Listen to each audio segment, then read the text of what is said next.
Hello students, बहुत ही भावुक शब्दों में आपको बताना पड़ रहा है कि आज हम गैसीय स्टेट को अलविदा कहने वाले हैं।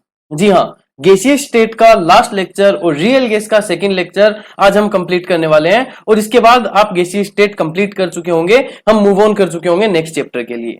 यहां तक अगर आपको गैसीय स्टेट में कुछ भी टॉपिक ऐसा है जो समझ में नहीं आया है या जिसमें प्रॉब्लम रही है, तो एक बार उसका वीडियो जल्दी से वापस देखो। फिर भी अगर दिक्कत रहती है तो कमेंट में मुझे बताइएगा। मैंने कोशिश की है कि अब तक हर कॉन्सेप्ट को मैं कॉम्प्लिकेटेड वे में एक्सप्लेन ना करके एकदम सिंपल वे में, उसकी डेरिवेशंस को भी एकदम सिंपल वे में एक्सप्लेन कर पाऊं। फिर भी किसी टॉपिक में आपको दिक्कत रही हो अभी तक तो मुझे जरूर बताएं, उसके लिए भी हम कुछ सॉल्यूशन ढूंढेंगे। आज हम स्टार्ट करते हैं रियल गैस का पार्ट 2, सेकंड पार्ट। इजी सा है, समझ में आएगा आपको। ध्यान से सुनिएगा, सारी चीजें स्किप कर करके मत देखिएगा वीडियो को, वरना बहुत सारी चीजें आप मिस कर जाएंगे बीच में। तो चलिए स्टार्ट करते हैं रियल गैस पार्ट 2।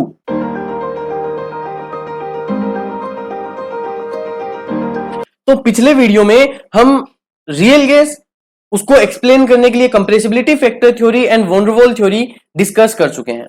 आज के इस वीडियो में हम चैप्टर को स्टार्ट करेंगे या इस टॉपिक को स्टार्ट करेंगे द वीरियल इक्वेशन से। एक इक्वेशन, वॉन डेर वाल इक्वेशन ऑफ स्टेट भी बोलते हैं उसको, या वॉन डेर वाल इक्वेशन फॉर रियल गैस, उसको हम पढ़ चुके हैं। उसकी हेल्प से हम रियल गैस को डिफाइन कर चुके हैं, ए और बी की वैल्यू कैलकुलेट कर सकते हैं अब हम। लेकिन एक और इक्वेशन है हमारे पास जिसकी हेल्प से हम रियल गैस को एक्सप्लेन कर सकते हैं, वॉन डेर वाल कांस्टेंट ए और बी की वैल्यू जिसकी हेल्प से कैलकुलेट कर सकते हैं, और जेड वर्सेस पी ग्राफ को भी कुछ एक्सप्लेन कर सकते हैं।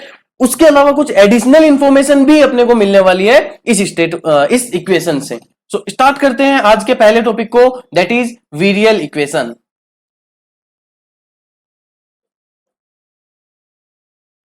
देखो, वैसे तो आपको वीरियल इक्वेशन याद ही रखनी है, लेकिन अगर आप इसका डेरिवेशन याद रखेंगे, जब एग्जाम में क्वेश्चन आए भी, अगर इससे जैसे पूछा है एक दो बार इस पे आईआईटी में क्वेश्चन, तो अगर इस पे क्वेश्चन आता भी है तो हम डेरिवेशन करके वहां नहीं देखेंगे, वहां आपको फॉर्मूला याद होगा, उतना ही जल्दी आप उस आंसर को बता पाएंगे। तो देखिए एक्चुअली होती क्या है, तो सबसे पहले तो इसका फॉर्मूला आप याद रखेंगे। वीरियल इक्वेशन जो है, इस इक्वेशन को बोलते हैं virial equation is Z equals to 1 plus B divided by V M plus C divided by V M square plus D divided by V M cube, like this, दो प्लस सो ऑन। ओके, ये जो equation आपको दिख रही है, इसी equation को बोला जाता है वीरियल इक्वेशन। और ये इक्वेशन वॉल्यूम के टर्म में है, इसी इक्वेशन को अपन प्रेशर की टर्म में भी रिप्रेजेंट कर सकते हैं। लाइक 1 बाई वी एम को मैं पीएम लिख सकता हूं, पीएम डैश लिख सकता हूं एक तरह से।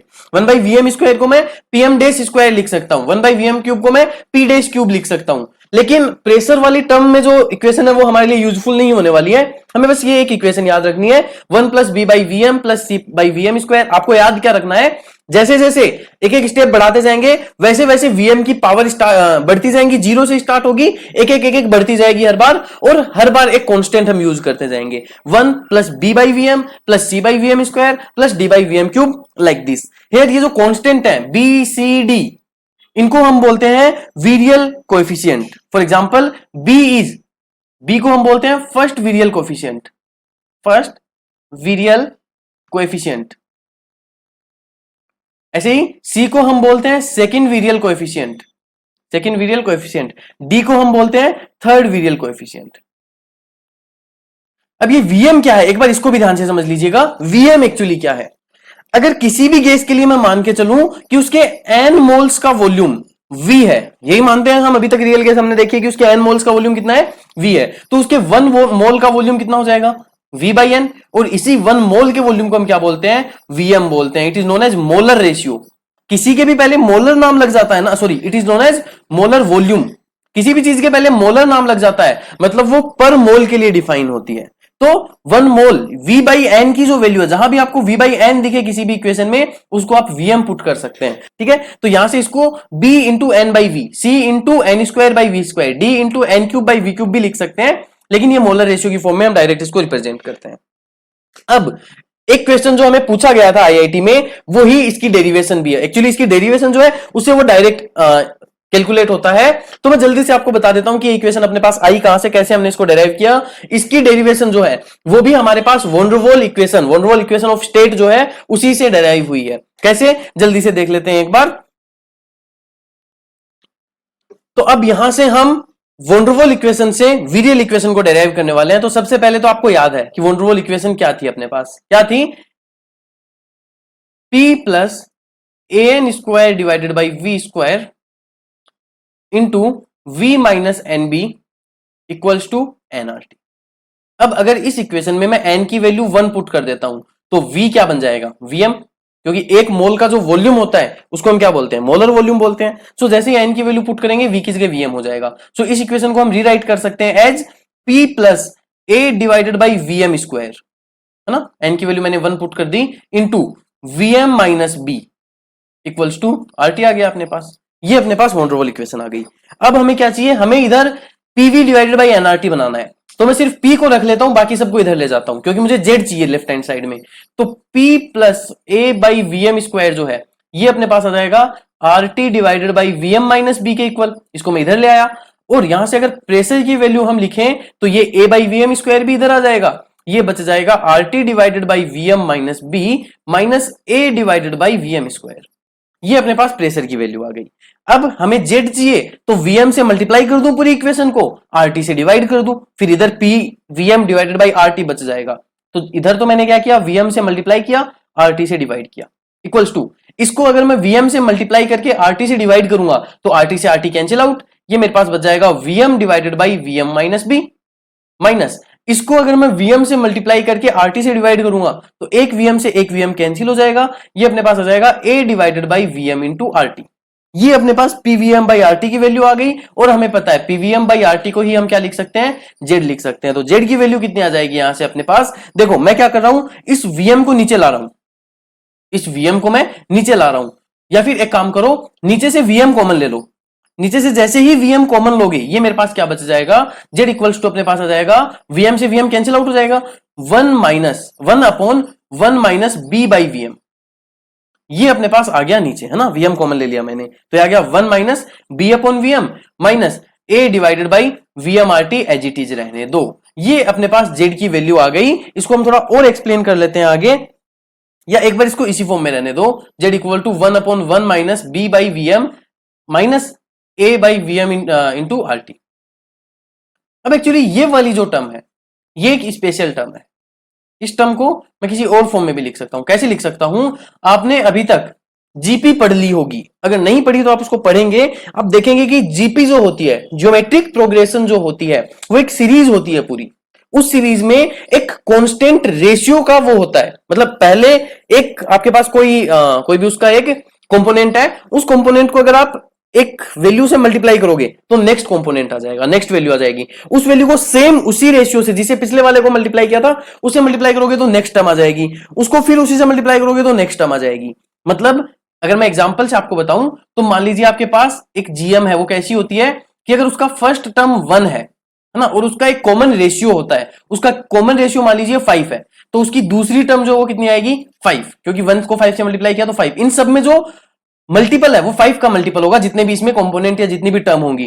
थर्ड टर्म इसकी क्या आएगी 25, फोर्थ टर्म इसकी क्या आएगी 125, फिफ्थ टर्म क्या आएगी 625। देखो 2 बाई 1 5 आ रहा है, 3 बाई 2 5 आ रहा है, 4 बाई 3 5 आ रहा है, 5 बाई 4 5 आ रहा है। यानी हर स्टेप को अगर अगली वाली स्टेप से डिवाइड करते हैं या पिछले वाली स्टेप से डिवाइड करते हैं तो अपने को एक कॉमन वैल्यू मिलेगी। इस कॉमन वैल्यू को हम कॉमन रेशियो बोलते हैं। क्या बोलते हैं इसको, कॉमन रेशियो। और ये जो सीरीज बनी जिसमें कॉमन रेशियो होता है हर टर्म के बीच, उसको हम बोलते हैं ज्योमेट्रिकल प्रोग्रेशन। इसको आप पढ़ेंगे और डिटेल में। तो जीपी जब भी होगी तो एक जीपी के एन टर्म्स का सम जो होता है, एक जीपी के एन टर्म्स का, एक इनफाइनाइट ले लूंगी, इनफाइनाइट सीरीज तक चल रही है, इनफाइनाइट नंबर तक चल रही है, तो एक इनफाइनाइट टर्म की जीपी का सम जो होता है वो मैं आपको यहां बता रहा हूं, उसकी वैल्यू होती है a divided by sum of infinite term GP, infinite terms GP. इसकी वैल्यू होती है a divided by 1 minus R. ये अपने पास सम होता है एक इनफाइनाइट टर्म वाली जीपी का। ये मैंने एडिशनल इंफॉर्मेशन आपको दी है, इसको मैं वापस रब करने जा रहा हूं। तो सम ऑफ जीपी अपने पास हो गया a बाई 1 माइनस आर। अब अगर इसको मैं ध्यान से देखूं तो अगर a की वैल्यू हम 1 कर दें और r की जगह मैं b by V M put कर दूं तो क्या ये ऐसी नहीं बन जाएगी? क्या दोनों सेम नहीं है? अगर इसमें a की वैल्यू मैं 1 पुट कर दूं और r की जगह मैं b by V M put कर दूं तो क्या ये यही नहीं बन गई? यानी ये जो है ये भी एक जीपी का सम हो सकता है। कौन सी जीपी का? वो जीपी जिसकी फर्स्ट टर्म 1 हो और जिसका common ratio b by V M हो। यानी उस जीपी को अगर हम लिखना चाहें तो वो जीपी क्या हो जाएगी, जेड को तो एज इट इज लिखने दो, इसको मैं उस जीपी के सम की टर्म में भी लिख सकता हूं। वो जीपी क्या होगी, उसका पहला टर्म होगा 1, common ratio b by VM है, तो दूसरा टर्म क्या हो जाएगा, 1 को मल्टीप्लाई कर दो b बाई वीएम से, तो ये आ गया b बाई वीएम। तीसरा टर्म क्या हो जाएगा, b बाई वीएम को मल्टीप्लाई कर दो b बाई वीएम से, तो ये हो गया b square by VM square. उसका फोर्थ टर्म क्या हो जाएगा, b cube by VM cube. उसका फिफ्थ 1 2 3 4 फिफ्थ टर्म क्या हो जाएगा, b raise to power 4 VM raise to power 4। यानी ये जो जीपी बनेगी इसमें common ratio b by VM का आ रहा होगा, और इस पूरे सम की वैल्यू जो है ये अपने पास ये आएगी। तो इस पूरे सम को मैंने क्या लिख दिया, ऐसे लिख दिया, प्लस चलता रहेगा इनफाइनाइट टर्म तक, क्योंकि इनफाइनाइट टर्म्स की सीरीज है, minus a divided by VM into R T as it is. ठीक है जी। अब यहां से हम क्या कर सकते हैं, वीएम इसमें कॉमन आ सकता है अपने पास, फर्स्ट सेकंड टर्म और लास्ट टर्म जो इसमें वीएम कॉमन आ सकता है तो ले लो। ये अपने पास बच जाएगा z equals to 1 plus 1 by VM मैंने बाहर ले लिया है, तो जैसे ही मैं 1 बाई वीएम को बाहर लूंगा अंदर मेरे पास बच जाएगा b minus A by R T, plus बाकी सब as it is, B square by VM square plus B cube by VM cube plus so on. Got it, इतनी चीजें समझ में आई। अब यहां से हम क्या करते हैं, ये b minus A by R T एक कॉन्स्टेंट होगा, बी स्क्वायर भी एक कॉन्स्टेंट होगा, बी क्यूब भी एक कॉन्स्टेंट होगा, तो इन सब कॉन्स्टेंट को हम एक अलग नाम दे देते हैं। यहां से b minus A by R T है, b minus A by R T, इसको मैं b से रिप्लेस कर देता हूं ताकि एक ही चीज हमें लिखनी पड़े, है ना। b स्क्वायर जो है उसको मैं c से रिप्लेस कर देता हूं, b क्यूब को मैं d से रिप्लेस कर देता हूं। तो जैसे ही इनको मैं रिप्लेस करूंगा यहां से इक्वेशन क्या आ जाएगी मेरे पास, फाइनल इक्वेशन अपने पास आ जाएगी z इक्वल टू 1 प्लस, इसको हमने लिख दिया b, तो ये हो गया b by VM plus c by VM square plus d by VM cube plus so on. और यही क्या है, वीरियल इक्वेशन होती है। इसी इक्वेशन को हम वीरियल इक्वेशन ऑफ स्टेट बोलते हैं। ठीक है जी, तो समझ में आया वीरियल इक्वेशन ऑफ स्टेट होगी क्या। अब यहां से जो आपको चीज याद रखनी है वो क्या याद रखनी है कि वीरियल इक्वेशन ऑफ स्टेट जो होती है उसमें जो b की वैल्यू होती है, आपको कभी भी ऐसी इक्वेशन गिवन हो किसी भी रियल गैस के लिए, उसमें जो सेकेंड टर्म का कॉन्स्टेंट होगा, जो वीएम का मल्टीपल होगा, वो हमेशा किसकी वैल्यू होगा, b minus A by R T की वैल्यू होगा। और जो थर्ड कांस्टेंट, जो थर्ड टर्म में कांस्टेंट होगा 1 बाई वीएम स्क्वायर का जो मल्टीप्लाई होगा c, वो हमेशा b स्क्वायर की वैल्यू होगा। इन दोनों की हेल्प से b और c की वैल्यू जनरली अपने को गिवन होगी, और इसकी हेल्प से हम b और a दोनों की वैल्यू फाइंड आउट कर लेंगे, वॉन डेर वाल कांस्टेंट की वैल्यू फाइंड आउट कर लेंगे। तो जनरली आपको इसी से रिलेटेड क्वेश्चन दिए जाते हैं। आपको याद जो इसमें रखना है अब वो सिर्फ इतना याद रखना है कि वीरियल इक्वेशन होती है अपने पास ये वाली, और इसमें जो कांस्टेंट होते हैं, इन कांस्टेंट की जो टर्म, इन कांस्टेंट की जो वैल्यू होती है वो होती है ये वाली। अगर इतनी चीजें आपको याद है तो वीरियल इक्वेशन से जुड़े हुए डायरेक्ट क्वेश्चन जो हैं वो आप बहुत इजीली सोल्व कर पाएंगे, आपको उसमें कोई दिक्कत नहीं आने वाली है। लेकिन एक एडिशनल इंफॉर्मेशन है जो हमें पता होनी चाहिए, और वो ये है कि हमारे पास वीरियल इक्वेशन आ गई थी z equals to 1 plus B by VM plus C by VM square plus D by VM cube plus so on. अब अगर मैं वेरी लो प्रेशर कंसीडर कर लूं, किसी रियल गैस को मैं बहुत कम प्रेशर पे रख दूं, वेरी लो प्रेशर पे, तो मैं पता है प्रेशर जितना कम वॉल्यूम उतना ही ज्यादा, और वॉल्यूम जितना ज्यादा वॉल्यूम का स्क्वायर और भी ज्यादा, वॉल्यूम का क्यूब और भी ज्यादा, और ये हमने बहुत कम कर दिया है तो प्रेशर बहुत ज्यादा हो जाएगा। यानी ये वाली जो टर्म है इसके आगे वाली, ये सारी टर्म लगभग नेग्लिजिबल हो जाएंगी, क्योंकि इनका जो डिनोमिनेटर है उसकी वैल्यू वेरी हाई है, और यहां तो b तो हमें पता है b तो बहुत कम होता है, तो जो न्यूमरेटर है वो कम है, जो डिनोमिनेटर है उसकी वैल्यू बहुत ज्यादा है, तो इसलिए ये सारी टर्म क्या बन जाएंगी, नेग्लिजिबल हो जाएंगी। तो वेरी लो प्रेशर पे अपने पास z की जो वैल्यू आएगी वो क्या जाएगी, 1 प्लस 1 बाई वीएम, b की वैल्यू भी मैं पुट कर देता हूं, ये अपने पास होती है b minus A by R T. ये z की वैल्यू आ गई वेरी लो प्रेशर पे।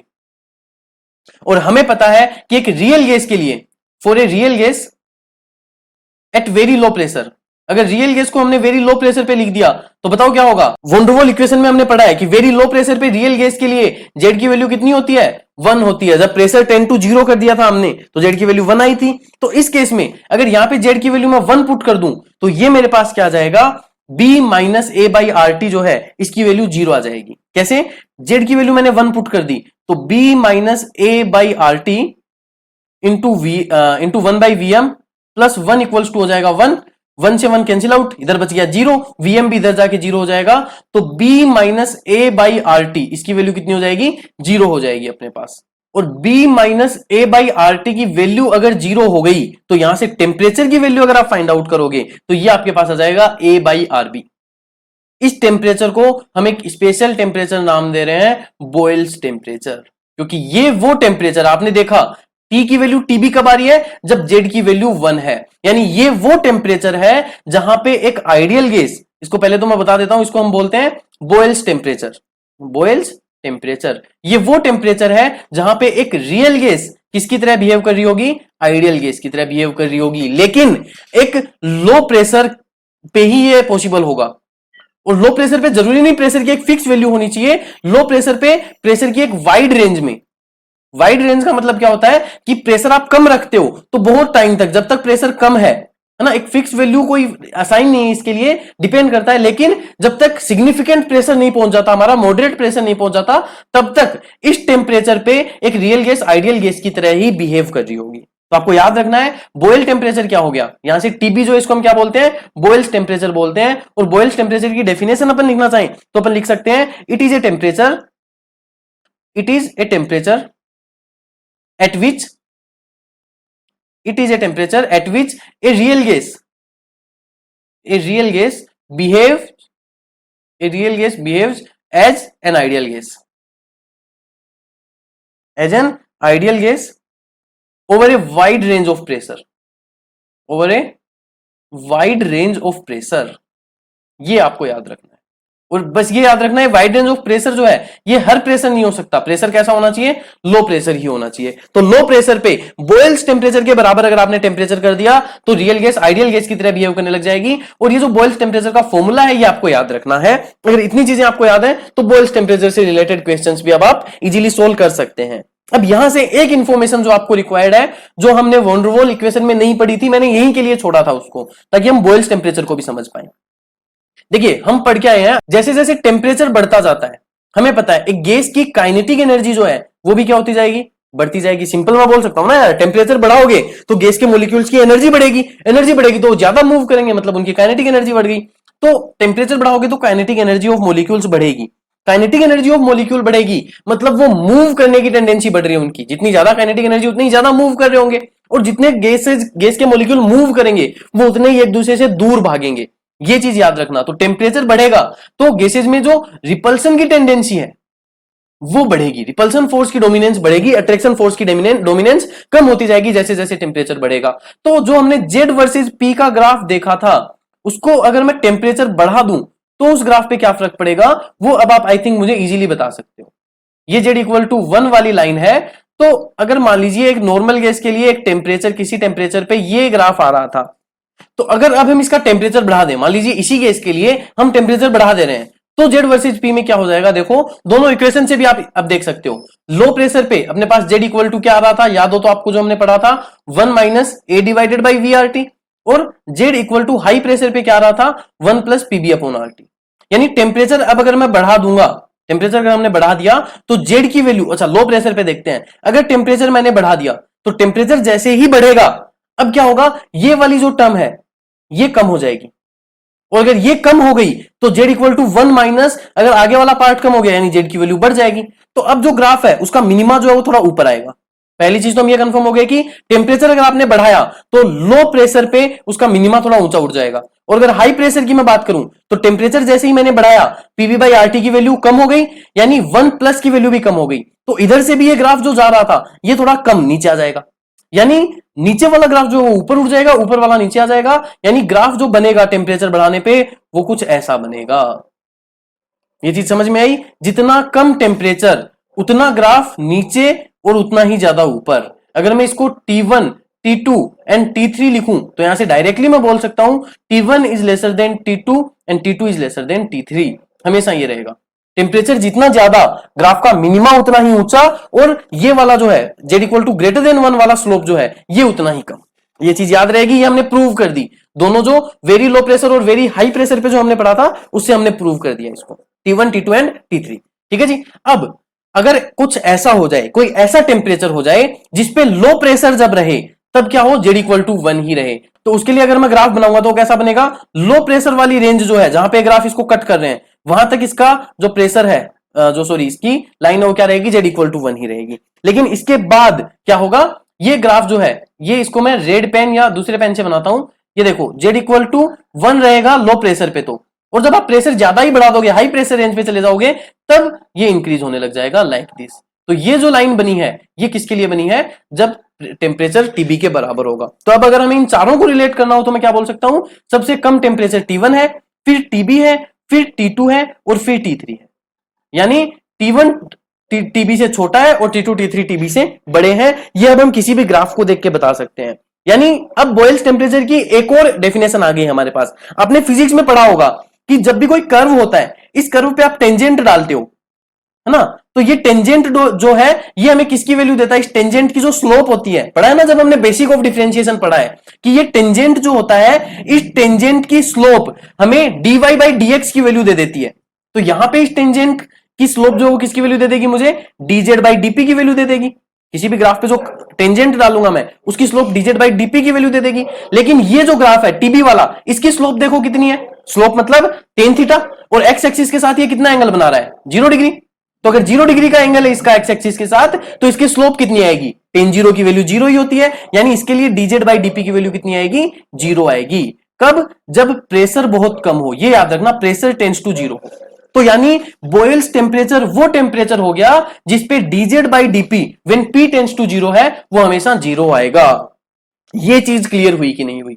दो डेफिनेशन आपको हमेशा याद रखनी है। पहला वो जहां पे रियल गैस आइडियल गैस की तरह बिहेव करने लग जाए एक वाइड रेंज ऑफ प्रेशर में, और दूसरा टेक्निकल डेफिनेशन या मैथमेटिकल डेफिनेशन क्या हो गई, जहां पे dz by dp at pressure tends to 0, इसकी वैल्यू क्या है, हमेशा 0 आए। उस टेम्परेचर को हम क्या बोलेंगे, बॉयल्स टेम्परेचर बोलेंगे। अब अगर ये तीनों चीजें आपको अच्छे से समझ में आई, फॉर्मूला बॉयल्स टेम्परेचर का, डेफिनेशन बॉयल्स टेम्परेचर की, और mathematical representation of boils temperature, तो आप बॉयल टेम्परेचर से रिलेटेड सारे क्वेश्चन बहुत आसानी से कर सकते हैं। ट्राई करके देखिएगा। This is all about virial equation of state and boils temperature. I think सबको काफी अच्छे से समझ में आया होगा ये। अगर नहीं तो अब लास्ट टॉपिक जो हम पढ़ने जा रहे हैं गैसीय स्टेट का, इसमें कुछ सब टॉपिक्स पढ़ेंगे ऑब्वियसली, बट ये लास्ट टॉपिक है, that is liquefaction of real gas. इसमें हम एंड्रूज लिक्विफेक्शन ग्राफ भी पढ़ेंगे। तो ये टॉपिक जो है basically liquefaction of real gas, ये हमें बताता है कि रियल गैस को जब हम लिक्विफाई करने जाएंगे तो हमें क्या क्या देखने को मिलेगा, कैसे हम उसको लिक्विफाई कर सकते हैं, क्या क्या कंडीशन रहेंगी। तो पहली चीज जो आपको इसमें याद रखनी है वो ये कि एक आइडियल गैस को लिक्विफाई करना, एक आइडियल गैस को लिक्विफाई करना इज नॉट पॉसिबल। क्यों? क्योंकि उसमें तो कोई अट्रैक्शन फोर्स ही नहीं है। एक गैस है आपके पास, मान लीजिए गैसेस मॉलिक्यूल्स हैं, आपको इसको लिक्विड बनाना है तो आपको क्या करना होगा, गैस के मॉलिक्यूल्स को पास पास लाना होगा। और सिर्फ पास पास लाने से काम नहीं चलेगा, इनको पास पास लाके रोकना भी होगा यहीं पे, कि आप प्रेशर हटा भी दें तो भी ये इसी फॉर्म में रहें। तो इसलिए अगर आइडियल गैस में कोई अट्रैक्शन फोर्स ही नहीं है तो आप प्रेशर बढ़ा के पास तो ले आओगे उनको, लेकिन वो उस फॉर्म में रुकेंगे नहीं। दैट मीन्स वो लिक्विड में कन्वर्ट नहीं होगी। तो आइडियल गैस को हम लिक्विफाई नहीं कर सकते, लेकिन एक रियल गैस को हम लिक्विफाई कर सकते हैं। क्यों? क्योंकि उसमें अट्रैक्शन फोर्स प्रेजेंट होता है। लेकिन इसको लिक्विफाई तो आप कर दोगे, ये चीज तो मान लिया, लेकिन इसको लिक्विफाई कर कब पाओगे, below a certain temperature he liquefy कर पाओगे। बिलो ए सर्टेन टेम्परेचर, या इसको मैं बिलो ए फिक्स टेम्परेचर बोल सकता हूं। क्यों? क्योंकि टेम्परेचर जितना बढ़ता गया, अभी हमने देखा था टेम्परेचर जितना ज्यादा होगा उस गैस के मॉलिक्यूल्स की काइनेटिक एनर्जी उतनी ही ज्यादा होगी, उनमें अट्रैक्शन फोर्स उतना ही कम डोमिनेट कर पाएगा। और अगर अट्रैक्शन फोर्स डोमिनेट नहीं कर पाया तो आप प्रेशर बढ़ा के उनको पास पास ले भी आओगे तो भी वो लिक्विड में कन्वर्ट नहीं होंगे, है ना, वो दूर भागने की कोशिश करेंगे हमेशा। इसलिए वेरी हाई टेम्परेचर पे या टेम्परेचर की एक फिक्स वैल्यू से ऊपर आप रियल गैस को लिक्विफाई नहीं कर सकते। टेम्परेचर की एक वैल्यू से, एक मैक्सिमम वैल्यू से कम वैल्यू पे आप उसको लिक्विफाई कर पाओगे। ठीक है जी, कैसे वो हम देखेंगे अभी आगे। तो अब जब आप इसको लिक्विफाई करने जाओगे तो होगा क्या, देखो ये आपके पास एक बीकर है, मैं समझाता हूं उसको एक बेसिक वे में, फिर इसका ग्राफ देखेंगे हम। समझते जाना, सुनते जाना, स्किप मत करना, थ्योरी बहुत इंपॉर्टेंट है इसकी। एक रियल गैस है आपके पास, इसमें बहुत सारे मॉलिक्यूल्स हैं। अब होगा क्या, आप इनको पास लाना शुरू करोगे, है ना। तो पहली चीज तो क्या होगा, टेम्परेचर एक सर्टेन टेम्परेचर से कम होना चाहिए, वरना लिक्विड में कन्वर्ट नहीं हो पाएगी। लिक्विड में कन्वर्ट कब होगी, इसके बारे में डिटेल में आप केमिकल बॉन्डिंग में एक पार्ट पढ़ेंगे, वीक फोर्सेज। दो गैस मॉलिक्यूल्स के बीच में जब वीक फोर्सेस लगते हैं तब वो एक दूसरे से बंध के रहते हैं, वो लिक्विड में कन्वर्ट हो जाते हैं। जब वो परमानेंटली लगने लग जाते हैं तब क्या होते हैं वीक फोर्स, कैसे लगते हैं वीक फोर्स, कब कब किन किन कंडीशन में लगते हैं, पूरा डिटेल में पढ़ेंगे हम केमिकल बॉन्डिंग के लास्ट पोर्शन में। अभी ये याद रखो कि जब ये पास पास आएंगे तो इन पे फोर्स लगना स्टार्ट हो जाएंगे, वीक फोर्स, अट्रैक्शन फोर्स, और उसकी वजह से ये एक दूसरे से बाउंड हो जाएंगे, कोई बॉन्ड नहीं बनेगा इनके बीच में। ये एक दूसरे से क्या हो जाएंगे, पास पास रहने पे मजबूर हो जाएंगे, इनमें अट्रैक्शन फोर्स लगना स्टार्ट हो जाएगा, और उस अट्रैक्शन की फोर्स वजह से ये गैस लिक्विड में कन्वर्ट होना स्टार्ट हो जाएगी। अब जब मैंने इसके ऊपर प्रेशर बढ़ाया, तो जैसे जैसे मैं प्रेशर बढ़ाता जाऊंगा इसका वॉल्यूम कम होता जाएगा। लेकिन एक बार ये लिक्विड में कन्वर्ट होना शुरू हो गई, एक दो मॉलिक्यूल्स के बीच में अट्रैक्शन फोर्स लगना शुरू हो गया, तो वो बाकी सबको भी अट्रैक्ट करना शुरू कर देते हैं, और उसके बाद प्रेशर बढ़ाए बिना ही वॉल्यूम कम होता जाता है। मान लो प्रेशर बढ़ाया आपने, मान लो पहले 10 एटीएम, ऐसे एग्जांपल ले रहा हूं मैं, एक 10 एटीएम प्रेशर था, उसको बढ़ा के आपने 15 एटीएम कर दिया, और 15 एटीएम पे गैस लिक्विफाई होना शुरू हो गई। तो अब 15 एटीएम पे पहले मान लीजिए इसका वॉल्यूम जो था वो 50 लीटर था, 15 एटीएम जैसे ही आपने किया, ये आपके पास 20 लीटर हो गया। अब ये 20 लीटर से जब तक पूरी की पूरी गैस लिक्विड में कन्वर्ट नहीं हो जाती, तब तक 15 एटीएम प्रेशर ही रहेगा, वॉल्यूम इसी प्रेशर पे डिक्रीज करता रहेगा। ये बहुत इंपॉर्टेंट पॉइंट है, याद रखिएगा। और अब इस 10 लीटर पे पूरी गैस लिक्विफाई हो चुकी है। अब लिक्विड को कंप्रेसिबिलिटी बहुत कम होती है, हमने पढ़ा था शुरू में ही, लिक्विड को आप इजीली कंप्रेस नहीं कर सकते जितना गैस को कर सकते हो। तो अब आप प्रेशर बहुत सारा बढ़ा देंगे, 15 से 50 एटीएम कर देंगे, तब भी इसके वॉल्यूम में आपको थोड़ी सी कमी दिखने को मिलेगी, 9 लीटर। तो 3 पार्ट पढ़े हमने यहां पे। पहला पार्ट कि अगर टेम्परेचर एक टेम्परेचर से ज्यादा है तो गैस लिक्विफाई होगी ही नहीं। दूसरा पार्ट, टेम्परेचर एक सर्टेन टेम्परेचर से कम है तो गैस लिक्विफाई होगी, लेकिन एक बार वो लिक्विड होना स्टार्ट हो गई, उसके बाद प्रेशर बढ़ाए बिना ही वॉल्यूम कम होता रहेगा। एंड तीसरी चीज, जब पूरी की पूरी गैस लिक्विफाई हो चुकी है, उसके बाद प्रेशर बहुत ज्यादा बढ़ाने पे भी वॉल्यूम में बहुत कम चेंज देखने को मिलता है। अब इसी को हम एक ग्राफिकल रिप्रेजेंटेशन दे देते हैं, एक ग्राफ की फॉर्म में पढ़ लेते हैं, जिसको हम बोलते हैं एंड्रयूज लिक्विफेक्शन ग्राफ। सो अभी जो हमने थ्योरी पढ़ी है लिक्विफेक्शन ऑफ रियल गैस के लिए, वो एक्चुअली इस ग्राफ से ही डेराइव हुई है। जब हम एंड्रयूज लिक्विफेक्शन कर्व को देखेंगे, तब इसी से हमने वो थ्योरी बनाई है जो मैंने अभी आपको बताई है। पहले मैंने थ्योरी आपको इसलिए बता दी ताकि आप ग्राफ को इजीली अंडरस्टैंड कर पाए। अब हम क्या करेंगे, मैं आपको ग्राफ बनाऊंगा, उस ग्राफ में हम देखेंगे कि वो थ्योरी कैसे हम ग्राफ से बता सकते हैं। तो यहां पे क्या कर रहा हूं, मैं 5 टेम्परेचर ले रहा हूं अलग अलग। यहां मैं लिख रहा हूं T1, T2, T3, T4 and T5। इन पांचों ग्राफ पे मैं एक रियल गैस के प्रेशर को इंक्रीज करूंगा। पहले वो गैस थी, हम धीरे धीरे उस पर प्रेशर बढ़ाते जाएंगे और हम देखेंगे कि उसके वॉल्यूम में क्या चेंज आ रहा है। और ये टेम्परेचर में कुछ ऐसे मानो T5 is greater than T4, T4 is greater than T3, T3 is greater than T2 and T2 is greater than T1।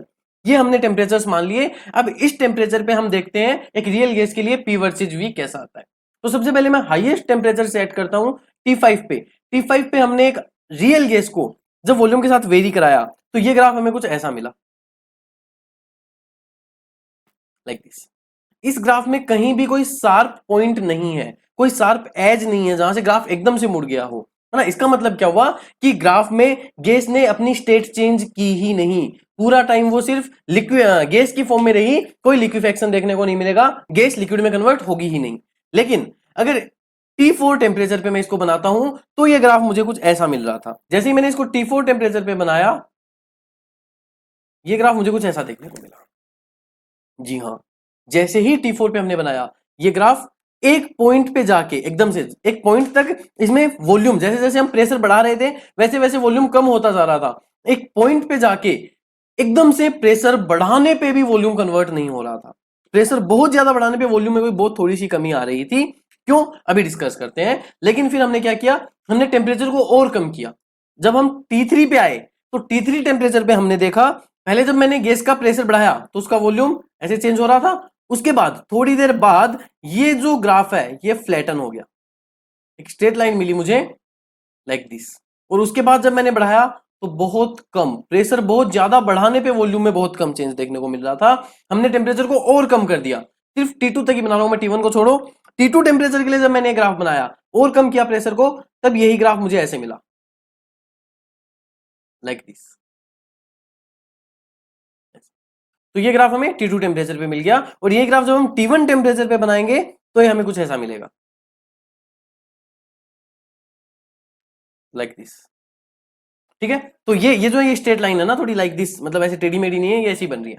तो अब अगर इस ग्राफ को हम देखें, तो देखो इसमें जब टेम्परेचर T5 था तब हम देख पाने कोई लिक्विफिकेशन नहीं हो रहा था, लेकिन T4 एक ऐसा टेम्परेचर है जिस पर गैस में शार्प चेंज आ रहा था, गैस के वॉल्यूम में शार्प चेंज आ रहा था। और इसके बाद इससे कम टेम्परेचर जैसे ही मैंने किया, मैंने देखा गैस में हमें एक वर्टिकल लाइन, सिर्फ एक शार्प पॉइंट ही नहीं, हमें एक हॉरिजॉन्टल लाइन भी मिलने लग गई थी। इसका मतलब क्या हुआ कि इस टेम्परेचर से नीचे आते ही गैस लिक्विफाई होने लग जाएगी। अच्छा, हॉरिजॉन्टल लाइन का मतलब लिक्विफाई होना कैसे हुआ? तो वो ऐसे देखो, T3 से जब मैंने प्रेशर को बढ़ाया तो वॉल्यूम धीरे धीरे धीरे धीरे कम हुआ, एक पॉइंट पे आके अब प्रेशर बढ़ाए बिना ही वॉल्यूम कम होते जा रहा था। और ये तभी पॉसिबल है जब गैस लिक्विफाई होना स्टार्ट हो गई हो, क्योंकि गैस लिक्विफाई होना स्टार्ट होगी, उसके बाद जब तक पूरी की पूरी गैस लिक्विफाई नहीं हो जाती तब तक प्रेशर बढ़ाए बिना उसका वॉल्यूम डिक्रीज होता रहेगा। यानी यहां से लेके यहां तक गैस लिक्विफाई हुई है, और एक बार लिक्विफाई हो गई उसके बाद उसकी कंप्रेसिबिलिटी बहुत कम हो गई। अब आप बहुत ज्यादा प्रेशर बढ़ाएंगे तो भी वॉल्यूम में नेग्लिजिबल चेंज अपने को मिलेगा। टेम्परेचर और कम कर दिया, ये हॉरिजॉन्टल लाइन और बड़ी बन रही है, मतलब लिक्विफिकेशन और इजी हो गया और कम प्रेशर पे ही लिक्विफाई होने लग गई। और टेम्परेचर कम कर दिया यानी और ज्यादा इजी हो गया अब लिक्विफेक्शन, अब और भी कम प्रेशर पे ही वो लिक्विफाई होने लग जाएगी। यानी जैसे जैसे हम टेम्परेचर कम करते जाएंगे, लिक्विफाई होने के लिए प्रेशर रिक्वायर्ड है वो भी कम हो जाएगा। एक चीज आपको जो यहां से याद रखनी है, ये वाला जो टेम्परेचर है, ये टेम्परेचर जिसके ऊपर हम रियल गैस को लिक्विफाई नहीं कर सकते, लेकिन इसके नीचे हम प्रेशर बढ़ा के रियल गैस को लिक्विफाई कर सकते हैं, this temperature is known as critical temperature. इस टेम्परेचर को क्या बोलते हैं? Critical temperature. और किसी भी रियल गैस को अगर लिक्विफाई करना है तो उसका टेम्परेचर क्रिटिकल टेम्परेचर से कम होना रिक्वायर्ड है। क्रिटिकल टेम्परेचर पे गैस लिक्विफाई होगी या नहीं होगी, तो इसके लिए आप ये याद रख सकते हो कि गैस जो बहुत सारी डेंस तो हो जाएगी, बहुत पास पास हो जाएगी, बहुत ज्यादा डेंसर हो जाएगी, इससे जस्ट ऊपर रहूंगा, तब गैस को जितना आप कंप्रेस करते जाओगे वो उतनी ही ज्यादा डेंसर होती जाएगी, लेकिन लिक्विड में कन्वर्ट नहीं होगी। इसके जस्ट बाद वो लिक्विड में कन्वर्ट होना स्टार्ट हो जाएगी। तो ये जो पॉइंट है, जिस पॉइंट पे ये मैं बोल सकता हूं कि जहां गैस लिक्विड में कन्वर्ट हो चुकी है पूरी क्रिटिकल टेम्परेचर पे, इस पॉइंट को हम बोलते हैं पॉइंट ऑफ इन्फेक्शन। याद रखना, it is point of infection. और क्रिटिकल टेम्परेचर जब रहेगा तब गैस को लिक्विड में करने के लिए, कन्वर्ट करने के लिए जो प्रेशर रिक्वायर्ड है, इस प्रेशर को हम क्या कहेंगे? This pressure is known as critical pressure, PC. और इस टाइम पे जो गैस वॉल्यूम ऑक्यूपाई कर रही होगी उसको हम बोलेंगे क्रिटिकल वॉल्यूम, वीसी। इनके बारे में डिटेल में हम बात करते हैं। चलिए, क्रिटिकल टेम्परेचर, इसको हम टीसी से रिप्रेजेंट करते हैं। याद रख सकते हैं आप, वो टेम्परेचर जिसके ऊपर हम गैस को प्रेशर बढ़ाने पे भी लिक्विफाई नहीं कर सकते। आप कितना ही प्रेशर बढ़ा दो, गैस लिक्विफाई नहीं होगी। तो इसके लिए मैं क्या बोल सकता हूं? The temperature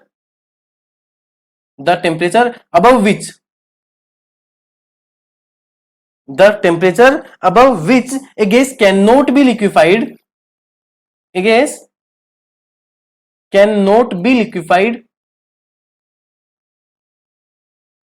liquefied by increasing pressure. कितना भी प्रेशर आप बढ़ा दो, गैस लिक्विफाई नहीं होगी इसके ऊपर। इंक्रीजिंग प्रेशर, कंप्रेस हो जाएगी, बहुत ज्यादा डेंसर हो जाएगी, लेकिन लिक्विफाई नहीं होगी। यानी for liquefaction of a real gas, ideal gas तो लिक्विफाई होती नहीं है, for liquefaction of a real gas temperature must be lesser than critical temperature. ये चीज आप याद रखेंगे। क्रिटिकल टेम्परेचर पे जब टेम्परेचर क्रिटिकल टेम्परेचर के बराबर है, तब गैस को लिक्विफाई करने के लिए या सुपर क्रिटिकल फ्लूइड बनाने के लिए जो प्रेशर रिक्वायर्ड होगा, उस प्रेशर को ही हम क्या बोलेंगे? क्रिटिकल प्रेशर बोलेंगे। और जब प्रेशर की वैल्यू क्रिटिकल प्रेशर के बराबर होगी, टेम्परेचर की वैल्यू क्रिटिकल टेम्परेचर के बराबर होगी, तब जो वॉल्यूम होगा गैस का, उस वॉल्यूम को या लिक्विड का जो सुपर क्रिटिकल फ्लूइड बनेगा, उसके वॉल्यूम को हम क्या बोलेंगे? क्रिटिकल वॉल्यूम बोलेंगे। It is VC. तो ये तीनों चीजों आपको याद रखनी है, critical temperature, critical pressure, critical volume. Critical temperature वो टेम्परेचर जिससे ऊपर गैस को लिक्विफाई नहीं कर सकते, क्रिटिकल प्रेशर वो प्रेशर कि क्रिटिकल टेम्परेचर पे इतना प्रेशर लगाने पे गैस लिक्विफाई हो जाएगी, और क्रिटिकल वॉल्यूम वो वॉल्यूम जो गैस एक्वायर करेगी जब टेम्परेचर क्रिटिकल टेम्परेचर के बराबर होगा और प्रेशर क्रिटिकल प्रेशर के बराबर होगा। इन तीनों को ही हम कैलकुलेट कर सकते हैं। तीनों के फॉर्मूलाज आपको डायरेक्ट याद रखने हैं, डेरिवेशन आपके फिर मैं बता रहा हूं, कोई यूज नहीं आने वाली। आपको तीनों के फॉर्मूलाज एज इट इज याद रखने हैं, क्या क्या होते हैं। तो वो मैं यहां पे आज मैं आपको सिर्फ डायरेक्ट फॉर्मूलाज बताने वाला हूं, क्योंकि कहीं यूज नहीं आने वाली इनकी डेरिवेशन अपने। आप वैसे भी फॉर्मूला ही याद रखोगे, डेरिवेशन याद भी नहीं रखने वाला है तुम लोग, तो इसलिए डायरेक्ट फॉर्मूला याद रख लो अपने कि क्रिटिकल टेम्परेचर जो होता है टीसी, इसका फॉर्मूला होता है 8a डिवाइडेड बाई 27 RB। याद रखना इसको। A and B van Waals constant है, R यूनिवर्सल गैस कांस्टेंट है, TC क्रिटिकल टेम्परेचर है, तो TC equal to 8a by 27 RB। तो क्या यहां से मैं ये नहीं लिख सकता TC जो है वो 8 बाई 27 इंटू TB के बराबर हो जाएगा। यहाँ पे TB जो है वो बॉयल्स टेम्परेचर है, जो अभी हमने पढ़ा था। बॉयल्स टेम्परेचर इक्वल टू हमने पढ़ा था A बाई RB आ रहा था, तो टीसी इक्वल टू क्या हो जाएगा 8/27 टीबी। दोनों फॉर्मुलाज आप एज इट इज याद रखना। इसके साथ ही क्रिटिकल प्रेशर जो होता है पीसी, इसका फॉर्मूला होता है A/27B²। ये भी आपको एज इट इज याद रखना है। और इसी के साथ क्रिटिकल वॉल्यूम जो होता है वीसी, इसका फॉर्मूला होता है 3B। ये चारों फॉर्मुलाज आपको डायरेक्ट याद रखने हैं critical temperature, critical pressure, critical volume के लिए। इनकी हेल्प से आप इंटर रिलेट करने पे क्वेश्चन पूछा जा सकता है आपको, या कुछ और इनकी हेल्प से ए और बी की वैल्यू फाइंड आउट करने के आपको पूछे जा सकते हैं। इसके साथ ही एक लास्ट टॉपिक जो इस पे बचता, लास्ट सब टॉपिक जो इस पे बचता है कि अगर हमें क्रिटिकल कंडीशंस पे जेड फाइंड आउट करना हो तो उसकी वैल्यू क्या हो जाएगी। तो मुझे पता है जेड इक्वल टू होता है पीवी/आरटी। अगर क्रिटिकल कंडीशन है मतलब प्रेशर भी क्रिटिकल प्रेशर, वॉल्यूम भी क्रिटिकल वॉल्यूम, टेम्परेचर भी क्रिटिकल टेम्परेचर, इन सब की वैल्यू पुट करोगे तो यहां से जेड की आपके पास वैल्यू जो है वो आ जाएगी 3/8। यानी जेड जो है वो कभी भी क्रिटिकल स्टेट पे गैस पे डिपेंड नहीं करेगा। हर गैस के लिए क्रिटिकल स्टेट पे जेड 3/8 ही होगा, और ये लेसर देन 1 आ रहा है। यानी क्रिटिकल स्टेट जब तीनों होंगी तब वहां पे अट्रैक्शन फोर्स डोमिनेट कर रहे होंगे और गैस लिक्विड में कन्वर्ट होने की इच्छा रखेगी। तो ये हो गया जेड, और ये हो गया critical temperature, critical pressure and critical volume. सबकी फॉर्मुलाज याद रखने आपको। जितनी भी चीजें मैंने आपको बताई हैं अभी तक याद रखने के लिए याद रखनी है। ग्राफ्स सारे आपको पता होने चाहिए, सारे कॉन्सेप्ट पता होने चाहिए। गैसीय स्टेट के क्वेश्चंस आप बहुत आसानी से सोल्व कर पाएंगे। इसके बाद भी अगर आपको गैसीय स्टेट के किसी कॉन्सेप्ट में या क्वेश्चंस में दिक्कत होती है तो मुझे बताइएगा जरूर, हम कुछ ना कुछ उनका सोल्यूशन जरूर निकालेंगे। Thank you so much.